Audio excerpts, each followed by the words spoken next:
Assalamualaikum warahmatullahi wabarakatuh. Melalui video ini, mata kuliah anti korupsi akan saya tutup. Namun sebelum saya tutup, ada beberapa hal yang akan saya sampaikan kepada kalian.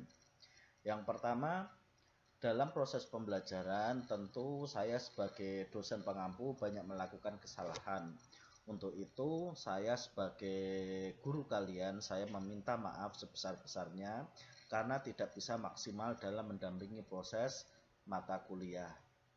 Selanjutnya, saya juga akan memberikan tambahan pada dua materi terakhir yang tidak sempat saya komentari dalam diskusi kalian kemarin.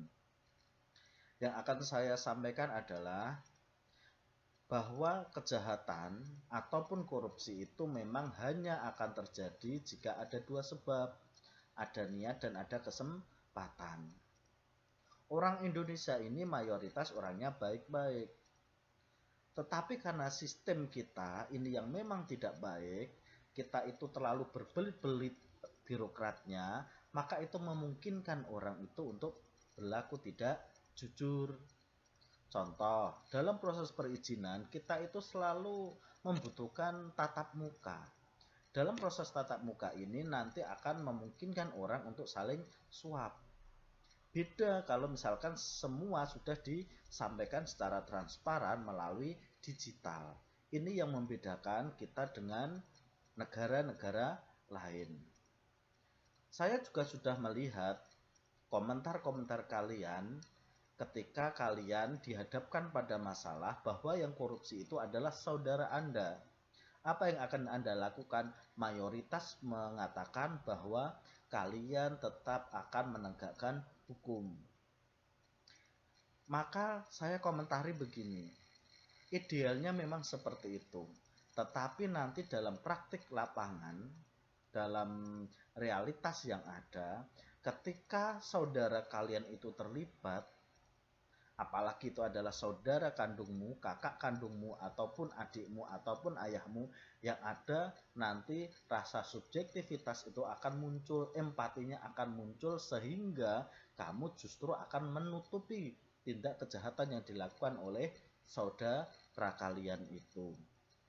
Namun doa saya adalah jangan sampai keluarga kalian atau keluarga saya, keluarga kita itu nanti ataupun kita itu nanti sampai melakukan praktik korupsi.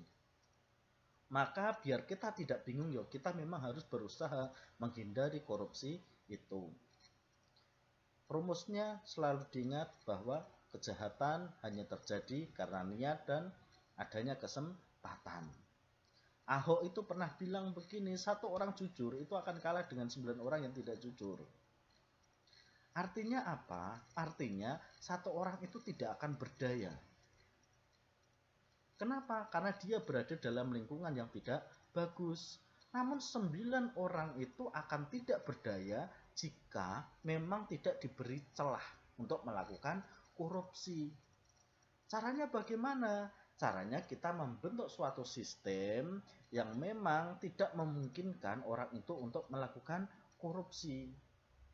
Contoh, misalkan izin usaha itu tidak perlu misalkan ke bupati, langsung kita datang ke instansi mana kayak gitu. Tapi misalkan kita cukup bisa lewat digital, itu jauh lebih bagus, bisa menekan tindak suap kayak gitu.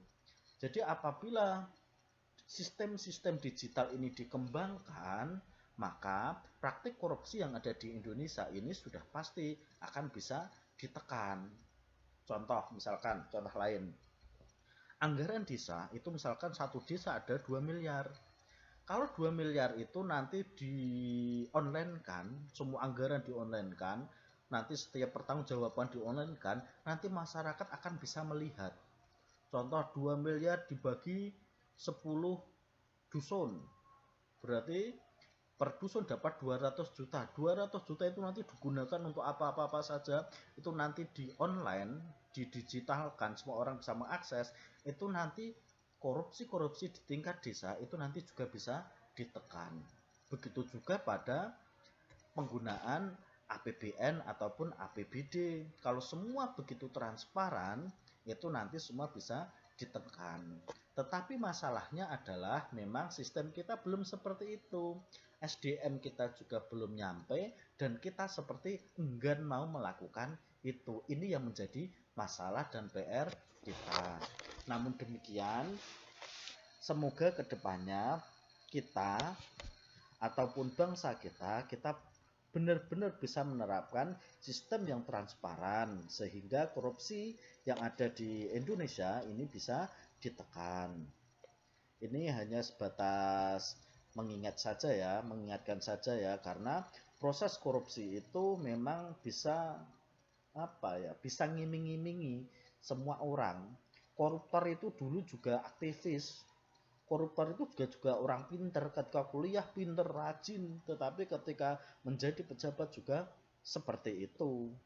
Jadi jangan heran, maka lebih aman kalau sistem memang diciptakan sistem yang tidak memungkinkan orang untuk melakukan kejahatan dibandingkan menuntut orang-orangnya itu untuk berlaku jujur. Itu lebih sulit. Karena jujur bisa tidak jujur. Tapi kalau sistem yang sudah baik, mau tidak jujur, mau orang jujur, kalau sistemnya tidak memungkinkan, maka tidak akan terjadi praktik korupsi. Jadi tambahan ini memang sengaja di akhir UAS, karena saya harus membaca UAS kalian dulu. Terus untuk nilai kalian meskipun ada yang nilainya bagus, ada yang tidak, yang penting nilai itu berkah.